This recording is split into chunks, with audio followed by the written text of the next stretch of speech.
नमस्ते। आज मैं बहुत दिनों बाद सतीश झा साहब से के साथ बातचीत कर रहा हूँ। आपकी ट्रैवलिंग रहती है बहुत, मेरा भी थोड़ा चैनल पे फोकस ज़्यादा है इस समय, तो बात नहीं हो पाई थी। कोशिश करेंगे कि हम लोग की बात अब थोड़ा ज़्यादा रेगुलर इंटरवल पे हो। सतीश भाई, सबसे पहली बात तो ये बताइए कि एक राहुल गांधी का मतलब कांग्रेस पार्टी ने एक घोषणा पत्र जारी किया, उसको न्याय पत्र बोल रहे हैं। और मतलब इस बहुत से लोगों का कहना है, मैं भी जिससे मिल रहा हूं, मैंने भी उसको देखा, वो बहुत स्पेसिफिक बातें कर रहे हैं। वो स्पेसिफिक कह रहे हैं कि जैसे मैं बड़े बाकी चीजें तो लोग डिस्कस कर चुके हैं, लेकिन मैं जैसे वो सदन अगर है तो वी गारंटी कि सदन कम से कम 100 दिन चलेगा। वो ये कह रहे हैं कि सदन में एक दिन विपक्ष के हिसाब से एजेंडा सेट किया जाएगा। वो कह रहे हैं कि जो सदन सदन के पीठासीन अधिकारी मतलब स्पीकर या चेयरमैन ऑफ राज्यसभा होते हैं, वो नॉन पार्टीसन होंगे। वो बहुत स्पेसिफिक बातों पे बात कर रहे हैं। शिक्षा पे भी वो उन्होंने एक बड़ा बयान किया है, जो मुझे लगता है अदर देन नौकरी दो बड़ी बातें कही हैं। एक तो उन्होंने बहुत स्पेसिफिक सा कहा है कि भाई ये जो एजुकेशन लोन है, ये मार्च 2024 तक जिसका भी एजुकेशन लोन है वो हम पूरा माफ करेंगे, और उसको बैंक उसकी हिट नहीं लेगा, सरकार उसको रीइंबर्स करेगी बैंक को। और मेरे हिसाब से आज हिंदुस्तान में जो हायर स्टडीज है बहुत महंगी हो गई। हम सब ने, हमारे बच्चे भी जब हायर स्टडीज के लिए गए तो उनका मैंने बैंक लोन लिया था। और मैं ये बात आपसे इसलिए कह रहा हूं कि इसके सामने बीजेपी है, तो बीजेपी की रणनीति बिल्कुल क्लियर है। बीजेपी एक घोषणा पत्र जारी करती है, उस घोषणा पत्र में कुछ लिखती है जिसका बाकी चीजों से कोई मतलब नहीं होता है। फिर मोदी जी स्टेज संभाल लेते हैं, उसका उनके भाषण का घोषणा पत्र से कुछ नहीं होता है। तो स्टेज से वो बोलते हैं 2 करोड़ नौकरी देंगे, स्टेज से बोलते हैं 15 लाख रुपया देंगे, स्टेज से बोलते हैं किसानों की आय दुगनी करेंगे। और जब कोई उनको फिर पकड़ता है तो कहते हैं नहीं, घोषणा पत्र में बीजेपी वाले कहते हैं कहां लिखा था, घोषणा पत्र में तो हमने 370 लिखा था, हमने लिखा ही नहीं था 2 करोड़ नौकरी। तो वो इस तरह के गेम में है। मैं जरा आपसे पहले ये समझना चाहता हूं कि व्हाट घोषणा पत्र इज, और ऑन अ लार्जर स्केल, क्योंकि जब मैं आपसे बात कर रहा हूं तो मैं the most developed democracy in the world, America की डेमोक्रेसी के रेफरेंस में भी आपसे कुछ चीजें समझना चाहता हूं। तो ये पोल प्रोमिसेस कह लीजिए, मैनिफेस्टो कह लीजिए, आर दे रेलिवेंट, और अगर रेलिवेंट है तो स्पेसिफिक मुद्दे क्या होने चाहिए? देखिए, किसी भी लोकतंत्र में जब हम बात करेंगे, कोई नेता बात करता है तो उससे अपनी बात रखनी पड़ती है लोगों के सामने। वो रखते हैं इस हिसाब से उनको क्या लगता है लोग क्या चाहते हैं, उनकी जो समझ है लोग क्या चाहते हैं। एक तो वो हुआ, दूसरा वो रास्ता जो हम ढूंढ रहे हैं वो कौन सा है, कहाँ जाना है, लोग क्या चाहते हैं, वहीं जाना कहाँ है। दो चीजें बहुत बहुत से महत्वपूर्ण होती हैं। तो अगर अमेरिका को आप देखो, जो डेमोक्रेटिक पार्टी और रिपब्लिकन पार्टी में वो कोशिश करते हैं कि लोगों का मूड समझने की, लोग चाहते क्या है। लोग वोट देते हैं दो चीजों पे, आज हम चाहते क्या है और हमारा रास्ता क्या होगा। तो अमेरिका में जैसे कि बहुत इंपॉर्टेंट वजह है कि एबॉर्शन बहुत जरूरी है। एक पार्टी कहती है एबॉर्शन होना चाहिए, दूसरी कहती है बिल्कुल नहीं होना चाहिए।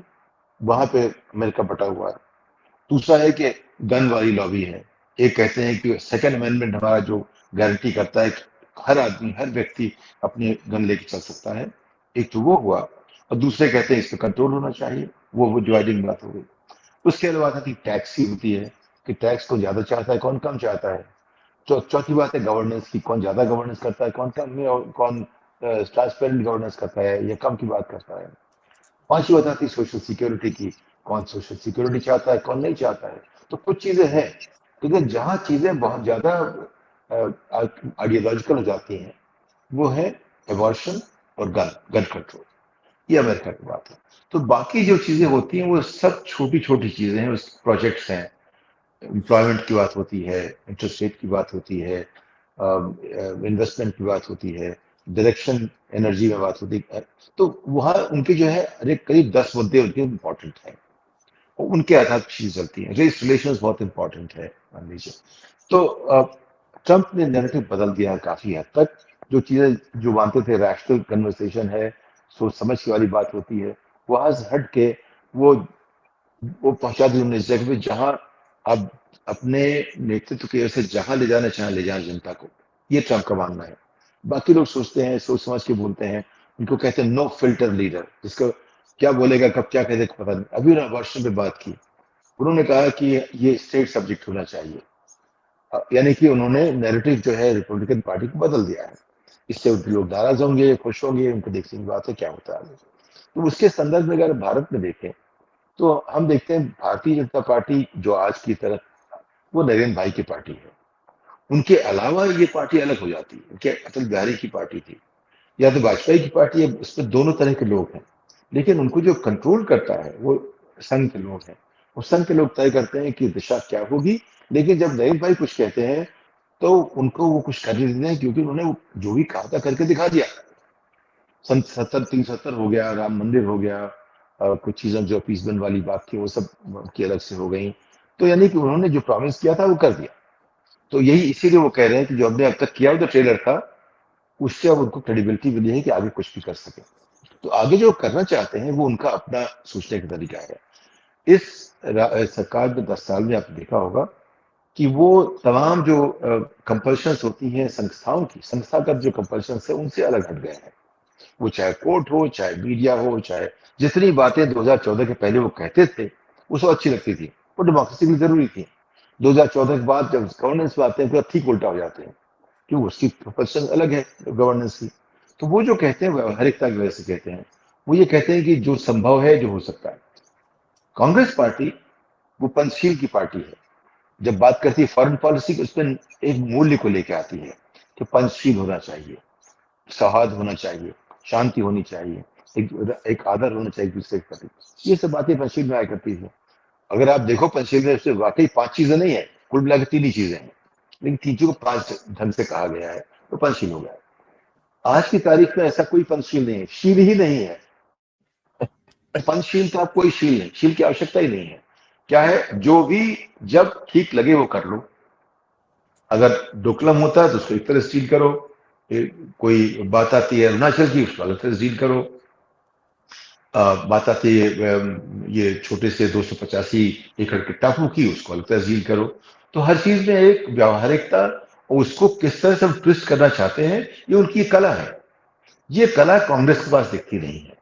तो अगर जैसे उन्होंने कह दिया ये जो है ये तो मुस्लिम लीग का बनाया हुआ मैनिफेस्टो है, उसमें ऐसा कुछ नहीं है।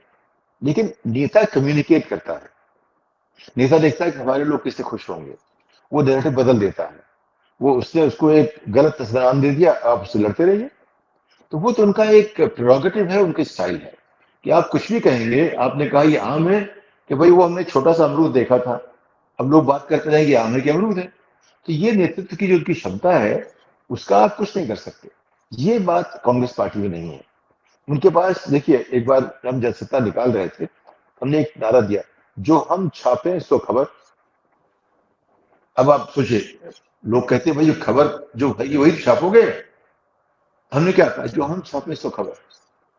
यानी अगर खबर है भी और हम उसको नहीं मानते तो क्या खबर है? तो सवाल ये है कि नेतृत्व में ये होता है कि वो उस चीज को कैसे खेल रहे हैं। अब देखिए, आप अब एक खिलाड़ी है, उसे राष्ट्रीय स्तर पे खेलना है। अब जब कोच उसका खड़ा हुआ है लेकिन दिखाता है, जब वो खेलता है तो थोड़ी आप कहेंगे ऐसे ऐसे ही खेलो। वो तो जैसे देखे गेंद आए उससे खेलेगा। तो जो नरेंद्र भाई खेलते हैं इस तरह से, उनको जीतना है, उसके लिए जो भी जरूरी करते हैं। कांग्रेस पार्टी जीतने के लिए सोचती है। राहुल गांधी के वक्तव्य में एक आदर्श है, मूल्य है। वो चीजें करना चाहते हैं जो करनी चाहिए।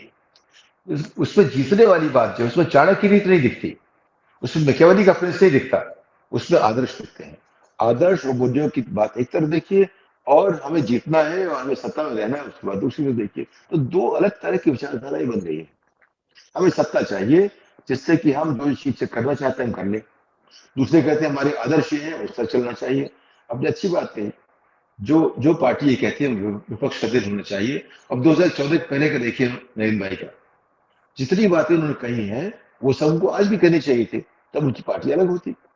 लेकिन उन्होंने तब इसलिए कहा कि तब वो सब सामयिक था, तो उसका मतलब जनता के लिए था। अब उसका मतलब नहीं है। अब उनकी जो ट्रोल पार्टी है तो वो जो कहते हैं उसको लेके बढ़ाती है इतनी बात। तो यहाँ जी यहाँ मुश्किल हो रही है। एक तो आदर्शवादी है, दूसरे व्यावहारिक है। ये जो जी ये एक तो रियल पॉलिटिक है और एक डिजायरेबल की बात करते हैं।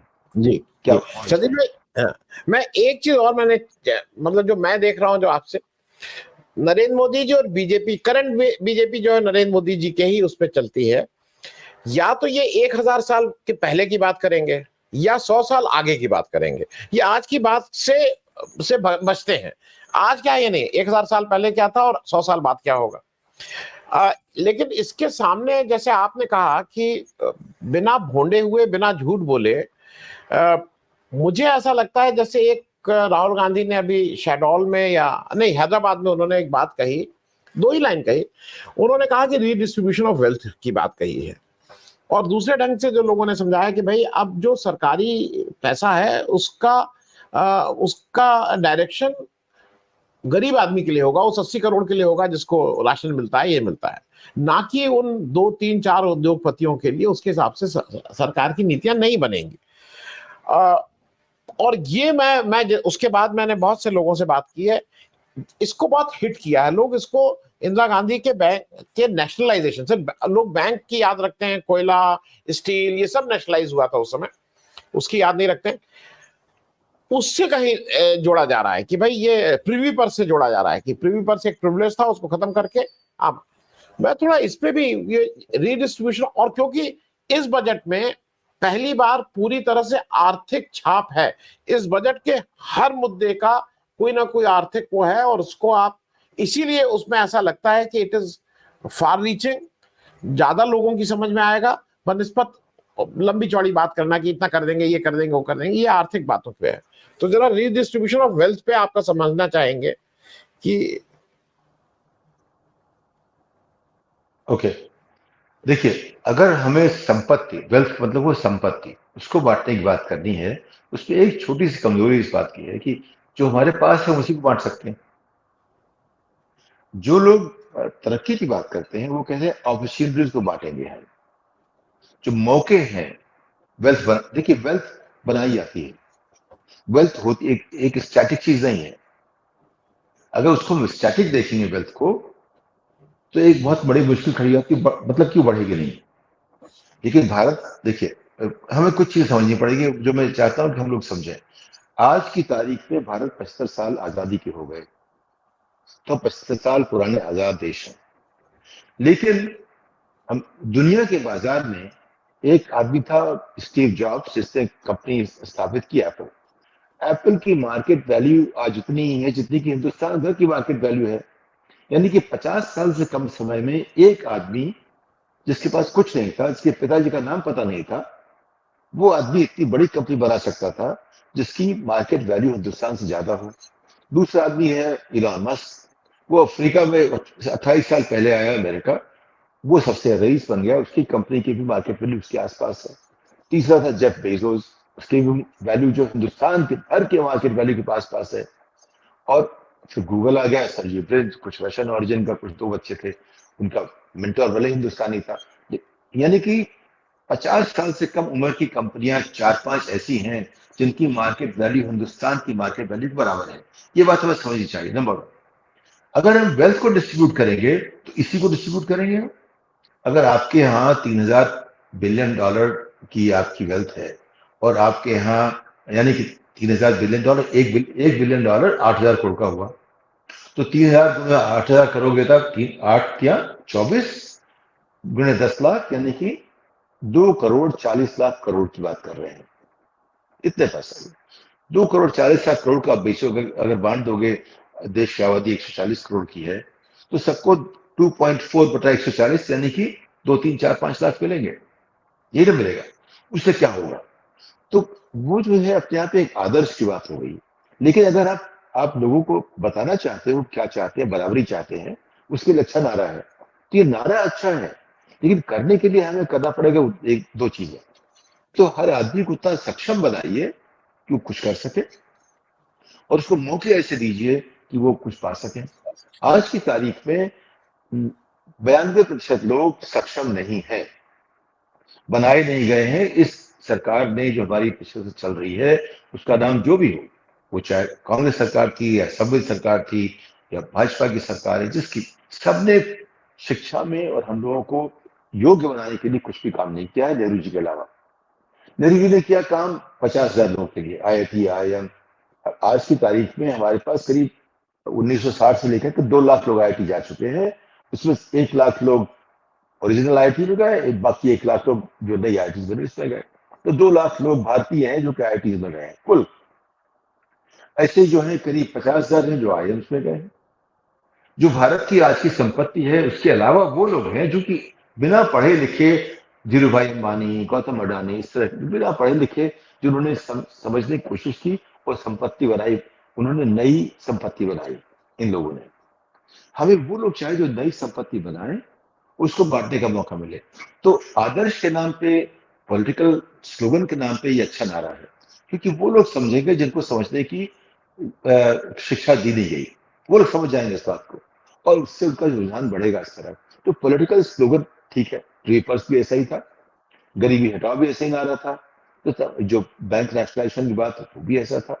लेकिन ये क्या बात नेशनलाइजेशन की होगी, वो तो वर्ल्ड मार्केट के खिलाफ जाएगी, फिर आप WTO से नहीं पढ़ पाएंगे। तो यहाँ जो है ये नारे का आदर्श है, लेकिन क्या इससे वाकई तरक्की होगी, वो बड़ी मुश्किल चीज है। तरक्की होती है जब लोग तरक्की करना चाहते हैं, तरक्की होती है जब लोगों में क्षमता होती है तरक्की करने की, तरक्की जब लोग पढ़े लिखे हों, यानी कि स्किल होनी चाहिए। लेकिन आपने देखा धीरू भाई पढ़े लिखे नहीं थे, गौतम ने कॉलेज नहीं पास किया, लेकिन इनमें कुछ करने की इच्छा थी।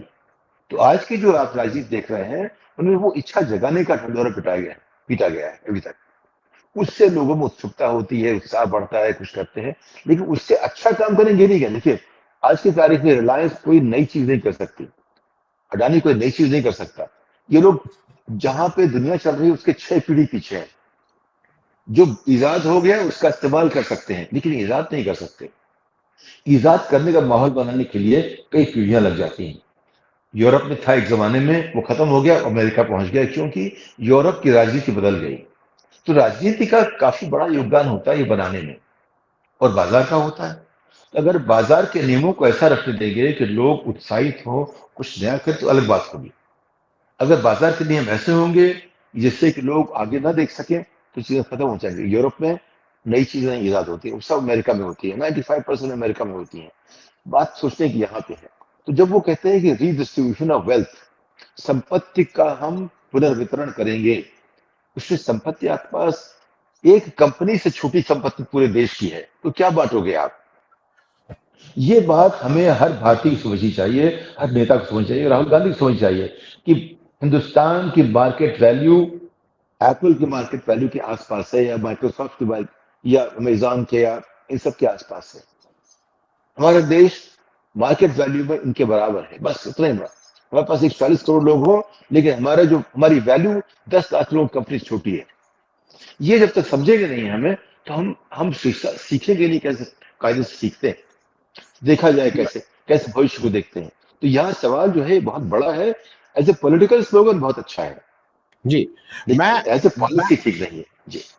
नहीं, मैं सतीश भाई शायद हम और आप थोड़ा सा अलग अलग वो हैं। जैसा आपने कहा कि एज अ स्लोगन बहुत अच्छा है, लेकिन मैं थोड़ा इससे डिफर ये कर रहा हूँ। राहुल गांधी ने, अगर आप लार्जर वो देखिए, तो वो बात क्या कह रहे हैं, वो बात मिक्स्ड इकोनॉमी की कह रहे हैं। उन्होंने एसएमईज की बहुत बात की है कि इस देश का भला अगर कहीं कोई हो सकता है, तो जब तक आप एसएमईज को ठीक से मेन फोकस, मेन थ्रस्ट उस पर नहीं करेंगे, तब तक भला नहीं होगा। क्योंकि सारी चीजें एक दूसरे से रिलेटेड हैं। मैं कोई अर्थशास्त्री नहीं हूं, लेकिन अगर एसएमईज को आप करेंगे तो एम्प्लॉयमेंट बढ़ेगा, एम्प्लॉयमेंट बढ़ेगा तो लोगों की क्रय शक्ति बढ़ेगी, क्रय शक्ति बढ़ेगी तो बाजार बड़ा होगा। मैं उस पर नहीं जा रहा हूं। मुझे तो लगता है कि गांधी ने एक फॉर्मूला आज से 100 साल पहले दे दिया था। उन्होंने कहा था अंत्योदय की बात कर दो, समाज के अंतिम आदमी के हिसाब से पॉलिसी बना दो, बाकी चीजें अपने आप सेटल होंगी। और हमें यह भी याद रखना चाहिए कि गांधी जी के जमाने में उनके मददगार लोग बड़े उद्योगपति थे, चाहे वो टाटा हो, चाहे बिरला हो, चाहे बजाज हो। मतलब उस समय देश के जो टॉप उद्योगपति थे, वो गांधी जी के उस आंदोलन की, स्वतंत्रता आंदोलन की मदद की थी। मैं एक बात आपसे और पूछना, ये जो हम लोगों को आजकल एक धीरूभाई और अडानी जी का जो दिया जाता है बार बार कि भाई उदाहरण, ये लोग तो सरकारी नीतियों को कैसे मैनिपुलेट करके पैसा बनाना आता है। इन्होंने पैसा कमाया नहीं है, इन्होंने पैसा बना लिया है। और ये बाजीगर लोग हैं मुझे लगता है। मतलब आज भी दे आर नॉट प्रोडक्शन, ये उद्यमी नहीं है, ये ट्रेडर हैं। अड़तियों वाली मानसिकता है कि वहां से कोयला 100 रुपए में लाओ, यहां इसको टिका दो 200 रुपए में। वहां मतलब what I am trying to say is कि शायद जब तक आपका प्रोडक्शन, और एक बार इस पे हम लोग कई बार बात कर चुके हैं, जब आपका भी ये कहना कि हमने इंडस्ट्रियलाइजेशन को स्किप किया है, हमने कहीं से आके सर्विस इंडस्ट्री में आ गए हैं सीधे, तो मुझे लगता है कि शायद जो बात आज हो रही है उसमें वापस एसएमईज को वो थ्रस्ट मिलना चाहिए। जो पॉलिसी देश की है वो एसएमईज ओरिएंटेड होनी चाहिए, ना कि ये 2-4 लोगों के हाथ में आप पोर्ट भी दे दीजिए, हवाई अड्डे भी दे दीजिए, सड़कें भी दे दीजिए, सब 2-4-5 लोगों के हाथ में दे दिए। शायद इसको भी एड्रेस किया गया। मैं एक छोटी टिप्पणी इस पे लूंगा। जी, देखिए मेरा मानना है कि जितनी भी चीज अब तक हुई है, गांधी जी से लेकर बात अब तक जो समय की बात हुई है, ये सब पैच वर्क था। अंततः बात ये होती है कि अर्थव्यवस्था चलती कैसे है। अमेरिका में बात ये नहीं होती कि ऐसे नहीं होता, ये होता है, वो सब नहीं होता है। वहां सिर्फ इनोवेशन कैसे होता है, हम अगली पायदान पे कैसे पहुंचते हैं। अमेरिका की सारी वैल्यू पिछले 35 साल में हिंदुस्तान, ये विश्व युद्ध के बाद, दूसरे विश्व युद्ध के बाद, हिंदुस्तान की आजादी के बाद कहां से आई है आज की तारीख में। अगर वो करते, ऐसा नहीं करते, तो अमेरिका पहुंचता ही नहीं कहीं। बड़े वो करते तब भी नहीं पहुंचता। ये जितनी इंटरवेंशन पॉलिसीज की सिर्फ डेवलपिंग इकोनॉमी की डिस्टॉर्शंस हैं। जो मिश्रित अर्थव्यवस्था एक आउटकम हो सकता है, लेकिन आउटकम पॉलिसी नहीं होता। हमारी मुश्किल ये है सरकार में सोचने की कि हम आउटकम को पॉलिसी बनाने की कोशिश करते रहते हैं। मैंने अर्थशास्त्र पढ़ने की कोशिश की, जेडी में मैं बड़ा अर्थशास्त्री नहीं बना, क्योंकि अगर आप अर्थशास्त्री बनते हैं तो अर्थशास्त्र आपकी सोचने की सीमा तय कर देता है। मैं कुछ भी बड़ा नहीं बना इसलिए कि मैं उसकी सीमा के अंदर नहीं सोचना चाहता था, लेकिन देखना चाहता था, एक फ्रीडम चाहता था देखने की कैसा हो रहा है।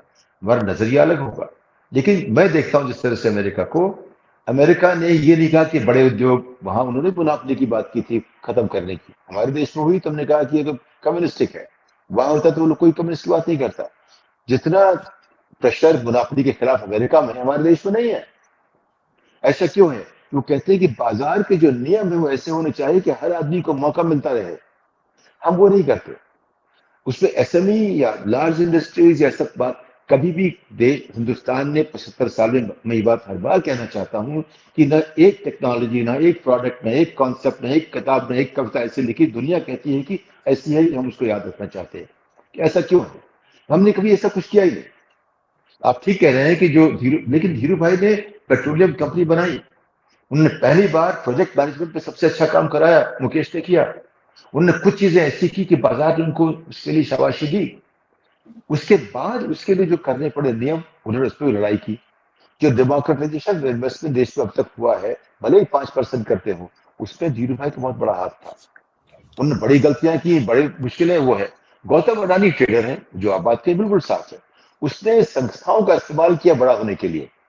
धीरू भाई ने अपनी अकल का इस्तेमाल किया बड़ा होने के लिए, फिर संस्थाओं का इस्तेमाल किया।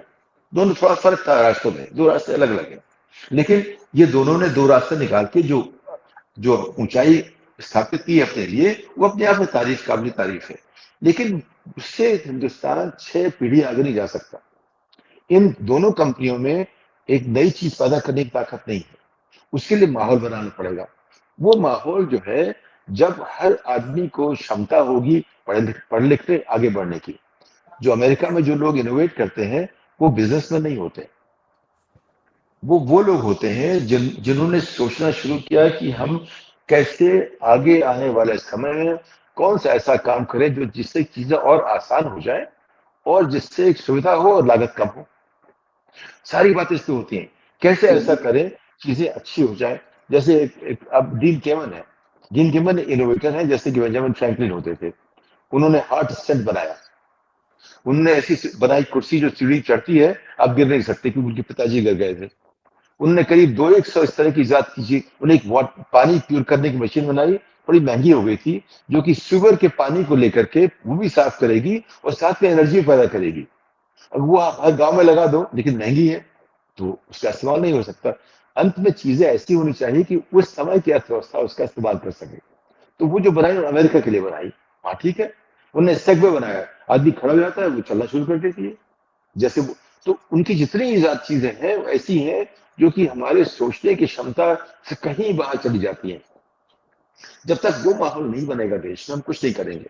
और देखिए, मान के चलिए हमारे कुल 8% लोग इस देश में हैं जो कि निम्न मध्य वर्ग से ऊपर के हैं, 92% लोग जो हैं वो निम्न मध्य वर्ग से नीचे के लोग हैं। उसमें से करीब 61% जो है वो बेसिकली गरीबी रेखा के आसपास से उसके नीचे के हैं। हम अपनी रेखा ऊपर नीचे करते रहे बात अलग है, लेकिन असलियत यह है कि अमेरिका की गरीबी रेखा $30,000 की है, यानी कि 25 लाख रुपए वहां गरीबी की रेखा है। आपकी गरीबी रेखा 1 लाख से नीचे है। तो आप यूं करोगे तो बात अलग हो जाएगी। आप उसको 1.5 लाख कर दोगे तो और लोग उसमें अंदर आ जाएंगे, उसको 50,000 कर दो तो और कम हो जाएंगे। तो रेखा ऊपर नीचे करते रहिए आप, लेकिन क्या आपने ऐसा किया कि लोग कुछ नया कर सके? तो देखिए, अभी बात हो रही है राजनीति और अर्थशास्त्र के सम्मेलन की। तो जो ये बात है रीडिस्ट्रीब्यूशन ऑफ वेल्थ, कोई फिर कहूंगा नारा अच्छा है, लेकिन हमें करना है कि कैसे हर भारतीय इस काबिल हो सके कि वो दुनिया में अपनी जगह बना सके। हर भारतीय, अंत्योदय वाली बात कर रहा हूं। जब तक आखिरी भारतीय में इसकी क्षमता नहीं होती, जैसे कोरिया में 99% ग्रेजुएट्स हैं, अमेरिका में भी नहीं है, वहां कुल मेरा ख्याल है 40% के आसपास ग्रेजुएट्स हैं, बाकी लोग अपना अपना कुछ करते रहते हैं, लेकिन कोरिया में 99% है। तो वहां की जो है, आप देखिए कोरिया ऐसा देश है 3 राष्ट्रपतियों को जेल भेजा गया क्योंकि उन्होंने करप्शन किया उसके नाम पे। लेकिन वो 99% जो पढ़े लिखे लोग हैं, उनकी जो जो बातचीत होती है वो पॉलिटिकल बातचीत भी थोड़ा सा पढ़ी लिखी होती है और देशों से अलग होती है। अब देखा ब्राजील, देखिए ये बड़ा देश है, एरिया में हिंदुस्तान से बड़ा है, वहां पे भी राष्ट्रपति को जेल भेजा गया करप्शन के मामले में। हमारे देश में अभी तक ऐसा हुआ नहीं है, होना चाहिए अगली बार। यानी कि ठीक। वो जो है माहौल बनाना पड़ेगा हमें। हम मूल्यों वाले देश हैं, तो जो कांग्रेस कर रही है कह रही है मूल्यों वाले देश बनेंगे आप, लेकिन लोग कहते हैं कि आप ने वो तो कहने की बात है। जो आपकी अभी पार्टी सत्ता में है उसने मूल्य की बात की थी 10 साल पहले, तो क्या हो गया? सत्ता में आने के बाद कितने मूल्य रखोगे आप? ये सारी बातें हो रही हैं। क्या आपके मूल्य इतने स्थायी हैं? तो वो बात अलग तरह की है, लेकिन जो बात संपत्ति को बांटने की जो बात है, वो संपत्ति से ज्यादा जरूरी है कि हम सबको जहां तक हमारी आकांक्षा है वहां पहुंचने का मौका दें। अगर हमारे आखिरी स्कूल के बच्चे आज कंप्यूटर के साथ नहीं पढ़ रहे हैं तो कहीं बहुत बड़ी कहानी है। अगर भारत सरकार ने आखिरी बच्चे को कंप्यूटर नहीं दिया पढ़ने के लिए, तो जो भविष्य का जो हमारा देश बनेगा वो बहुत कमजोर बनेगा। अब ये सोच लीजिए, स्कूलों में अमेरिका में कंप्यूटर आज से 27 साल पहले आ गए थे। हमारे यहाँ 97% स्कूलों में कंप्यूटर अभी भी नहीं है, और जो है तो बंद पड़े रहते हैं कमरों में, अगर कहीं पहुंच भी गए हैं तो वो जो हमारा देश है, जब हमने लोगों को तैयार ही नहीं किया है, हमारे लोग खाली भी जो फोन पे कर सकते हैं। मैंने एक आध बार जिक्र भी किया है, आज से 15 साल पहले एक बहुत बड़ी टेक्नोलॉजी कंपनी के अध्यक्ष होते हैं, हमारे बगल में बैठे थे बाई तरफ। वो कहते हैं हमें कोई टेक्नोलॉजी बारे में सिखा नहीं सकता। मैंने कहा देखिए, मुझे आपसे अलग बात कहने में थोड़ा सा संकोच होता है, लेकिन हम उसी टेक्नोलॉजी जानते हैं, जैसे आईफोन इस्तेमाल करना, और अमेरिका जानता है कैसे वो सोचा जाए कि क्या आईफोन कैसे बनेगा। उसमें 7 पीढ़ी का फर्क है, हम 7 पीढ़ी पीछे हैं। ये अगर हम नहीं मानते हैं तो ठीक, अच्छी बात मत मानिए आप, लेकिन अगर नहीं मानोगे तो नहीं पीछे रह जाओगे, और मानोगे तो आगे बढ़ना शुरू कर दोगे। तो संपत्ति का जो पुनर्वितरण है, इससे ये आज की जो हमारी कमजोरियां हैं, जो दुख दर्द है, वो मिट सकते हैं, लेकिन इससे भविष्य नहीं बनेगा। जो उन्होंने बात कही है बिल्कुल साफ बात है कि एक पार्टी ने कहा है कि हमारे 2 लोग फेवरेट हैं, सारा हम कुछ उनको दे देंगे, अपनी सब कुछ उन्हीं को बांट देंगे उन्हें, क्योंकि वो कर सकते हैं। उनका ये कहना है क्योंकि वो कर सकते हैं, बाकी लोग नहीं कर सकते।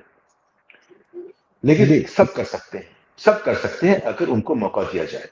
तो सरकार का मतलब होता है कि हर नागरिक को बराबर अवसर देना। सरकार मतलब ये नहीं होता है कि किसी को ज्यादा दिया किसी को कम दिया, ठीक है ना? तो आज की सरकार कहती है हम उनको मौका देंगे जो कर सकते हैं, लेकिन एक अच्छी सरकार का मतलब होता है हम सबको मौका देंगे और सबको सक्षम बनाएंगे करने के लिए, उसके बाद जिसको जो करना है करें। तो ये 2 तरीके हैं। मेरा मानना है कि कांग्रेस जो है दूसरे तरीके के साथ चल रही है, जो कि अच्छा रास्ता है, बेहतर रास्ता है। जी। उसमें शुरुआती जो है थोड़ा कम होगी रफ्तार, लेकिन अगर भारत ने किसी और देश का रास्ता पकड़ा होता तो हमारी मुश्किलें बहुत बढ़ जाती। जो जी। पहले 50 साल में जो हमने एक अर्थव्यवस्था की शुरुआत की थी, बड़ी कमजोरियां थी, लेकिन उससे अगर अलग निकलते तो अफ्रीका तरह रह जाते। कुछ जी। और होता जी। तो जैसे ब्राजील की हालत हो जाती, कुछ और होता अर्जेंटीना की हालत होती।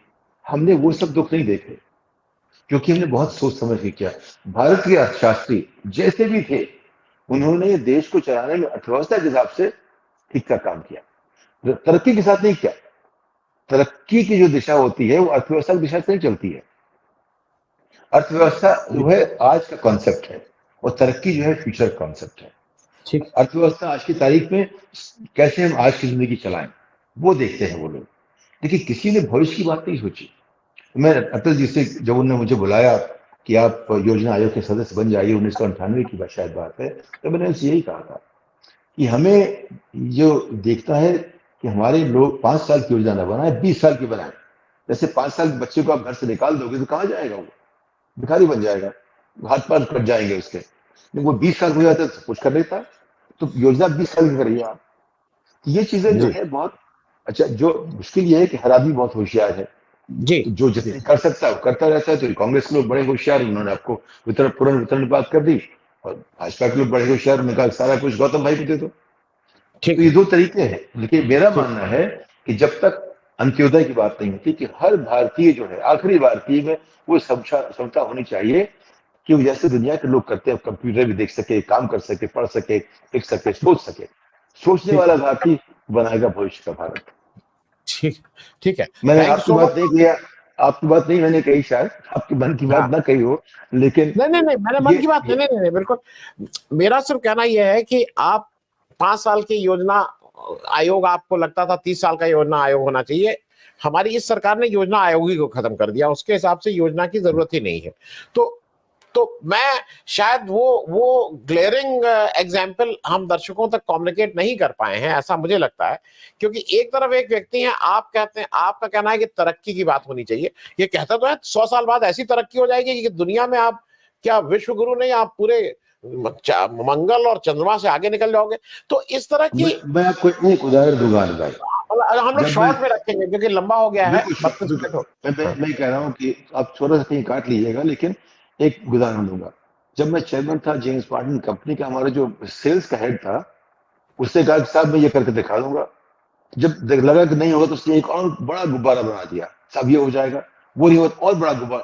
तो ये जो है, ये नेता ऐसा करता है, जो आज रिजल्ट नहीं दिखा सकता वो परसों की बात करेगा।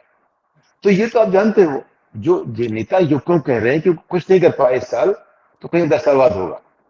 लोगों को मैं समझना पड़ेगा कि ये गलत मे, बात है मे, जी। जो मेरा और आपका है वो सिर्फ मेरे ख्याल में नॉमेनक्लेचर का हमारा आपका डिफरेंस है। मैं उसको नेता नहीं मदारी मानता हूं जो इस तरह की बातें करता है। क्योंकि नेता अगर कोई है तो नेता तो आपको नेता देश में जवाहरलाल नेहरू हुए, कहे कि कैसे होगा, नेता लोहिया हुए नेता। लेकिन अगर कोई मदारी आपको कुछ बताता रहे, ये देखो वहां आया, ये चिड़िया उड़ गई, ये चिड़िया आ गई, तो वो मदारी है, वो नेता की कैटेगरी में मैं उसको नहीं मानूंगा।